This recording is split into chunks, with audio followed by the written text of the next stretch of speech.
그래서 완벽한 부활, 그리고 예수님의 부활, 지금 여기서 누리는 사람들이라는 이제 말씀으로 우리가 설교를 들었습니다. 그리고 특별히 오늘 또 특송해 주신 우리 이종만 정주의 성도님의 그 간증이 있었고, 또 그 십자가의 부활을 통해서 일상의 회복과 영혼의 회복, 그리고 다시 예배의 자리로, 또 공동체의 자리로 나왔다는 그 이야기를 우리가 들었습니다. 그리고 오늘 이어서 이렇게 특송까지 듣게 되었어요. 사실 이종만 형제님은 저와 이 풍성한 삶으로의 초대 1기 제3조 동기입니다. 그래서 제가 또 더 손을 들어주시는데 더 은혜가 되고 마음이 이렇게 뭉클한 것 같습니다. 그리고 특별히 또 이 오늘 부른 소원이라는 이 찬양이요, 제가 이 카카오톡 프로필 7년째 사용하고 있는 이 곡이거든요. 제가 또 좋아하고 저도 이런 가사의 제목을 모토로 제가 삼고 신앙생활을 하고 있는데 모든 게 이렇게 딱 맞아 떨어진 것 같습니다. 이번 부활 주일 때 새로운 모임이 있었어요. 어떤 모임인지 혹시 아시나요? 네, 새가족 모임이었어요. 사진 한번 보여주시겠어요? 네. 이 현재 우리 교회에 이 새가족분들께서 계속 오시고 계시는데 이번 모임에 11가정, 11가정이 나오게 되었습니다. 저기 보시면은 사진이 있지요. 이 새가족분들께서 이 교회에 나오셔서 아는 사람도 없고, 그래서 낯설고 또 어색하기도 하고, 그래서 아는 사람도 없어서 밥 먹기도 조금 어색한 그런 상황이었는데, 이번 새가족 모임을 통해서 서로 이름을 이렇게 나누고 이름을 알려주고 또 교제하면서 이제 목장으로 편성되기까지 잘 정착할 수 있도록 마련한 모임이었습니다. 그래서 이 모임에 나오신 분들이 여러분이 계셨는데 각자의 사연들이 있었어요. 이 중국에서 7년 동안 선교 사역을 하시다가 이 추방당하셔서 한국으로 오셨고, 또 제주에서 1년 살이를 하시면서 이 아이들이 중국에 있다 보니까 이 신앙교육이 잘 안 되잖아요. 그래서 또 제주에서 또 신앙교육 아이들을 잘 시켜주는 교회를 찾고 또 우리 교회를 알게 되어서 아이들 예배를 위해서 나오신다는 거였어요. 그리고 또 어떤 분은 초등학교 때 잠시 교회를 다녔었는데 이 손주가 들락날락 센터에 나오기 시작하면서 우리 보안관 아저씨가 이렇게 이렇게 전도를 했다고 해요. 그래서 이 들락날락 센터에 나오게 되면서 이제 할머니가 되어서 교회를 다시 나오게 되는 아주 놀라운 일이 일어났어요. 그러니까 아주 오래전 이야기죠. 할머니신데 어렸을 때 이제 초등학교 때 교회를 잠깐 다녔다가 그 이후로 계속 교회를 안 다니다가 손주가 들락날락 센터를 오게 되면서 교회를 나오신 거예요. 그러면서 새가족 모임까지 나오게 되셨다는 거예요. 그리고 또 한 분은 이 아이에게 가장 행복했을 때가 언제냐 물었는데 그 아이가 엄마가 이 암에 걸렸을 때 가장 행복했다는 거예요. 왜 그렇게 얘기했는가? 바쁜 일상과 직장 생활로 이제 아이들과 많이 못 놀아 주었던 거죠. 그래서 이 아이가 그 엄마가 이제 투병 생활을 하니까 함께 있는 시간이 오래 이제 지내다 보니까 그것이 좋아서 엄마가 아픈 것이 가장 행복했다라는 이야기를 듣고 모든 직장의 이제 일들을 잠시 내려놓고 아이와 함께 생활하는 이런 분도 나오셨습니다. 그리고 또 제주가 고향이신데 또 육지에 잠깐 일하러 가셨다가 다시 오신 또 저기 뒤에 계신 우리 수연자매님도 새가족 모임에 나오셨어요. 이렇게 그 자리에는요 오신 분들이 한 분 한 분 다 사연이 다 다양했어요. 그리고 삶의 자리의 모습이 다 달랐어요. 하지만 이 교회 공동체를 이루고 교회를 또 사모하는 마음, 예배를 사모하는 마음은 동일했던 것을 느꼈습니다. 오늘 말씀을 보면요, 이 부활하신 예수님은 제자들에게 명령하셨어요.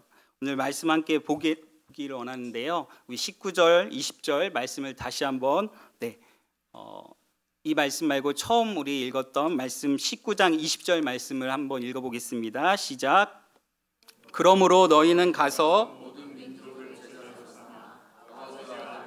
성령의 이름으로 세례를 베풀고 내가 너희에게 분부한 모든 것을 가르쳐 지키게 하라. 볼지어다 내가 세상 끝날까지 너희와 항상 함께 있으리라. 아멘. 이 예수님의 부활은요, 현재의 고난 가운데서도 우리의 미래에게 소망을 주는 그런 말씀이고, 우리가 역동적으로 신앙생활할 수 있도록 우리에게 힘을 주시는 그런 말씀이에요. 그래서 예수님께서 부활을 하실 때 고난을 당하셨지만 우리에게 미래의 소망을 주심으로 인해서 우리가 현재 당하고 있는 고난이 끝이 아니라 우리가 다시 소망을 바라면서 역동적으로 신앙생활할 수 있게 해준다는 것이죠.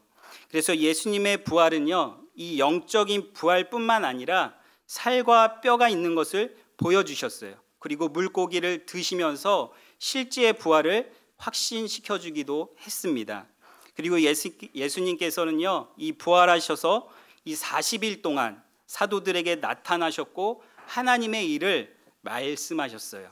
그리고 사도들과 예수님을 따라다녔던 여인들이 이제 다락방에 모여서 오로지 기도에 힘썼습니다. 그래서 모인 수가 120명이나 되었고요. 오순절 날에 성령이 임하고 모두가 성령 충만을 받게 되고 성령의 말하게 하심을 따라서 다른 언어들을 말하기 시작했습니다. 그래서 우리가 소위 말하는 방언이라고 하죠. 그래서 이때 초대교회가 성장하기 시작했습니다. 이 부활하신 예수님을 만난 사람들은요, 모두 부활의 증인이 되었어요. 그래서 부활장이라고 하는 이 고린도전서 15장의 말씀을 보면 이렇게 나와 있는데, 표준 세번역 번역으로 말씀을 함께 읽어보도록 할게요. 고린도전서 15장 14절 먼저 말씀 읽어보겠습니다. 시작. 그리스도께서 살아나지 않으셨다면 우리의 선교도 헛되고 여러분의 믿음도 헛될 것입니다. 58절. 그러므로 사랑하는 형제 여러분, 굳건히 서서 흔들리지 말고 언제든지 주님의 일을 열심히 하십시오. 주님을 위해서 하는 노력은 결코 헛되지 않다는 것을 명심하십시오. 네, 오늘 함께 읽은 이 마태복음 28장 말씀은요, 소위 성교 명령 그리고 대위임령이라고 하는 말씀이에요. 이 각 복음서의 말씀 마지막 부분은요, 예수님께서 제자들에게 이 성교 명령을 하십니다. 요한복음 21장에서는 다 주를 버릴지라도 자신은 절대 버리지 않겠다고 고백했던, 그렇지만 실패했던 이 베드로에게 예수님께서는 찾아가셔서 말씀해 주셨죠. 내가 이 사람들보다 나를 사랑하느냐라고 3번 물으시고, 베드로가 그 자신의 실수를 고백하면서 다시 한번 신앙을 고백하고, 또 그런 고백하는 베드로에게 예수님께서는 내 어린 양을 먹이라, 내 양을 치라, 내 양을 먹이라 라고 이렇게 또 3번 말씀을 하세요. 이 오늘 설교의 제목은 제가 또 다른 새가족부 스텝이 되어라고 이렇게 정했어요. 이 새가족부를 섬기는 스텝은요, 총 6명이 있어요. 6분이 계시는데 저를 포함해서 6명인데 사실 4분은 새가족이라고 할 수 있을 것 같아요. 물론 이제 신앙생활을 오래전부터 하긴 했지만 우리 교회에 나오신 지 그렇게 오래된 분들이 아니에요. 그래서 저를 포함해서 이 성열승 형제님, 또 박선정 자매님이 계시고, 또 올해 1월 이 풍성한 삶으로의 초대 1기를 수료하게 됐습니다. 앞에 나오고 있죠. 네, 새가족이 이 새가족을 섬길 수 있었던 것은 관심과 사랑으로 새가족들을 맞아주셨던 분들이 있었기 때문에 가능했습니다. 저도 이 새가족이잖아요. 그래서 이제 12월 중순에 와서 1, 2, 3 이제 3개월 조금 넘은 것 같은데요. 4월이니까 제가 이제 처음 교회에 나왔을 때 환대해 주시고, 또 오자마자 제가 코로나에 걸려가지고 또 집에 있을 때 또 먹을 것을 가져다 주셨던 또 목사님도 계시고 장로님들, 또 권사님들, 집사님들이 계셨어요. 그리고 또 사택에 40명인가요? 50명인가요? 네, 오셔가지고 첫 신방을 하셨는데, 네, 다 앉을 수 있을까 했는데 다 앉으셨더라고요. 그래서 그렇게 많은 분들이 오셔가지고 또 저희 가정을 위해서 기도해 주시고, 교회에 또 제주에 잘 정착할 수 있게 해주셨기 때문에 제가 또 제주의 교회에 또 정착할 수 있었던 것 같아요. 그렇게 환대하고 따뜻한 사랑으로 맞아주셨던 것이죠. 그리고 정주의 자매님의 이 간증을 들으면서 이야기한 것처럼 이름 없이 빚 없이 이 세 가족들이 오면은 환대해 주시고 초대해 주셔서 또 집으로 불러서 식사했던 그런 성도님들이 계셨기 때문에 모든 세 가족들이 잘 정착할 수 있었다라고 생각이 됩니다. 바로 이런 모습들이 우리의 행원교회의 모습입니다. 이 초대교회가 모여서 오로지 기도에 힘쓰고 또 성령 충만 받고 회개하며 예수 그리스도의 이름으로 세례를 받고 자신의 소유를 팔아서 각 사람의 필요를 나누어 줬었죠. 소유가 많아서 사회적으로 어떤 정치적으로 힘이 있어서 그런 것이 아니라 이 열악한 환경 속에서도 주님 안에서 연합하고 사랑하고 마음을 같이 했기 때문에 그 일들은 가능했습니다. 초대교회 성도들은 주일에만 모이지 않았죠. 교회에서도 모이고요, 집에서도 모이고 항상 마음을 나누고 떡을 떼며 교제했습니다. 그래서 말씀에 날마다 마음을 같이하여 성전에 모이기를 힘쓰고 집에서 떡을 떼며 기쁨과 순전한 마음으로 음식을 먹고 하나님을 찬양했다라고 성경에는 기록하고 있어요. 이 초대교회의 모습이 우리 행원교회의 모습과 같아 보입니다. 그리고 우리 교회는 이 모이는 교회뿐만 아니라 이웃과 함께하는 교회예요. 지역 주민과 함께 삶을 나누고 또 환대하고 들락날락할 수 있는 이 공간입니다. 모이는 것뿐 아니라 또 세상 속으로 보냄받은 자로서 일상에서 이 성교적 교회로 역할을 감당하는 교회입니다. 이 두 종류의 사람이 있습니다.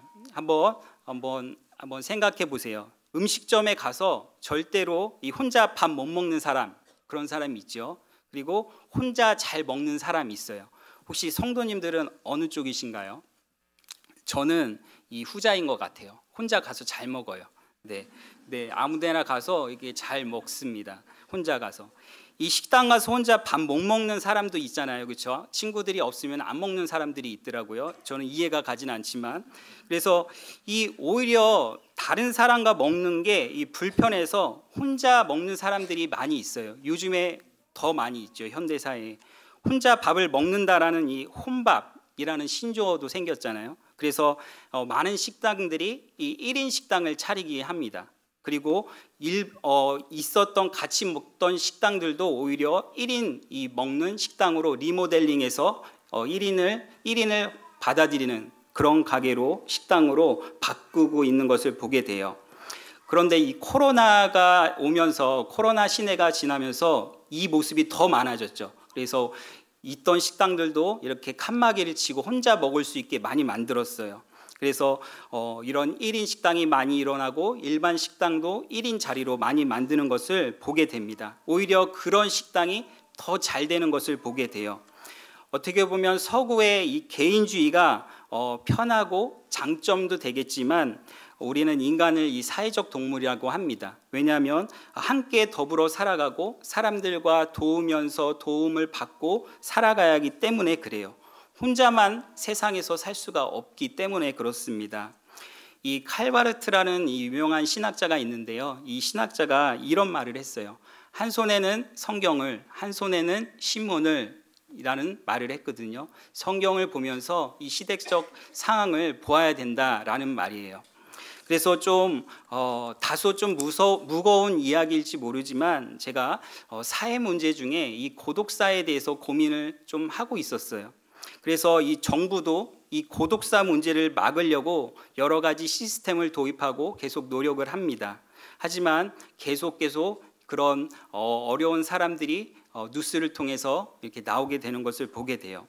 그래서 작년에 나왔던 뉴스인데 수원에서 안타까운 사건이 있었어요. 혹시 기억하시는 분들도 있을지 모르겠지만 이웃집에서 이제 악취가 난다고 경찰에게 신고가 들어왔습니다. 그래서 이 경찰이 그 냄새가 난다는 집에 문을 따고 들어갔더니 이미 이 세 모녀가 죽어 있었던 거예요. 이미 오래전에 죽어서 부패되어서 냄새가 옆집까지 이렇게 나게 되었던 거예요. 사연을 좀 알아보니까 엄마는 암에 걸려 있었고 또 두 딸도 난치병에 걸려 있었고 이미 남편과 아들은 병으로 세상을 떠나 있었습니다. 이렇게 한 가정이 다 죽어가고 있는데 우리 사회는 모르고 있었다는 거죠. 저는 그 사실을 듣고서 너무나 미안한 마음이 들었어요. 네. 내 옆에 살고 있지는 않지만 죄송합니다. 네, 좀 마음이 울컥한데, 네, 우리가 같이 살아가는 그런 사람들이 그냥 아무도 모르게 한 가정이 다 죽게 되는 것을 보면서 나는 무엇을 할 수 있는가? 아무것도 할 수 없음에 무력함을 느끼게 되는 거예요. 그리고 이 어르신들뿐만 아니라 이 청년 고독사도 계속 늘어나고 있다고 합니다. 그래서 취업이 안 되었던 청년들이 이 고시원에서 고독사를 당하는 일도 보게 되고요. 이 특별히 코로나19가 오면서 청년들은 더 취업을 하기 어려워서 그런 일들을 많이 당하는 것을 보게 됩니다. 혼자 그 좁은 한 평, 반평, 0.5평 방 안에서 죽어가고 있다는 것이죠. 그 사실들을 저는 접하면서 너무나 마음이 무겁습니다. 이것을 정부가 해야 하는 문제만은 아니라고 생각이 돼요. 모든 사람이 관심을 가져야 하고 특별히 그리스도인들, 기독교인들도 이런 사회 문제에 같이 고민하고 기도하고 해결해야 된다는 것이죠. 그래서 우리가 세상에서 어떻게 살아가느냐, 기독교인으로서 어떻게 살아가야 하느냐, 상당히 중요한 문제입니다. 이 예수님의 부활 소망은요, 교회 안에만 갇혀져 있지 않습니다. 교회에 넘어서 세상의 부활의 소망이 되어야 된다는 것이죠. 이 교회가 존재하는 이유가 교회의 성장이 아니라 선교하기 위해서 존재하는 교회라는 거예요. 이 선교론도요, 많이 패러다임이 바뀌었습니다. 예전에는 성장하기 위해서 선교를 했어요, 교회가. 하지만 선교하기 때문에 교회가 성장하는 것이 바람직합니다. 오늘 본문 마태복음 28장 19절 말씀을 보면 모든 족속으로 제자를 삼으라는 말씀은 제자들이 세상에 나아가서 자신들과 같이 예수 그리스도의 제자가 될 사람들을 얻어야 된다는 것을 이야기하고 있어요. 새 신자가 교회에 나오고 또 신앙생활을 잘 할 수 있도록 도와주는 일 아주 중요합니다. 또 그들을 양육하고 또 그들을 훈련시켜서 그들이 또 다른 사람을 섬기고 선교적 삶을 살 수 있도록 하는 것도 상당히 중요합니다. 예수님께서는 사람들을 통해서 일하셨고 그리고 이 소수의 사람들을 선택하셔서 그들을 훈련시켰습니다. 하나님은요, 우리들을 제자로 부르십니다. 그냥 구원받고 끝나는 것이 아니라 부활하신 예수 그리스도를 세상에 전할 수 있도록 우리를 부르시고 성령님을 우리에게 보내주셨다는 거예요.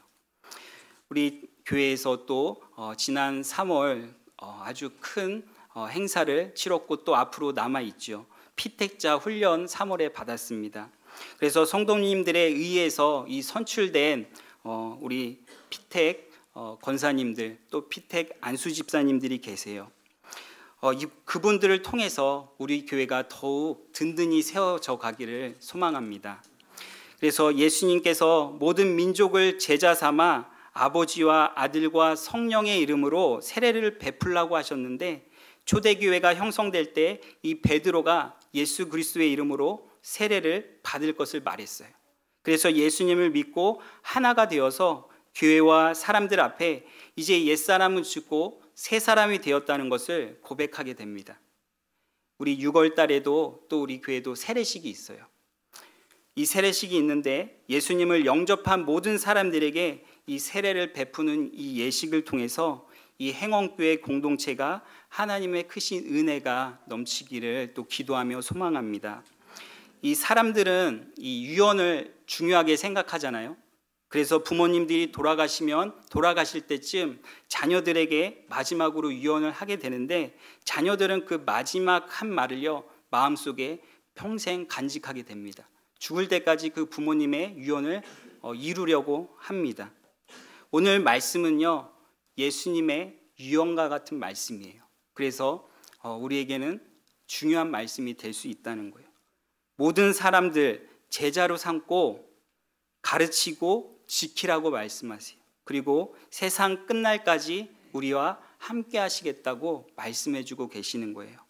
우리 모두가 또 다른 이 새가족부 스텝이 되어서 교회의 새로운 새가족들을 환대하고 또 부활의 소망을 세상에 연약하고 소외된 자들에게 나아가서 전하는, 예수 그리스도의 그 기쁨과 구원의 소식을 전하는 저와 우리 성도님들이 되시기를 축복합니다.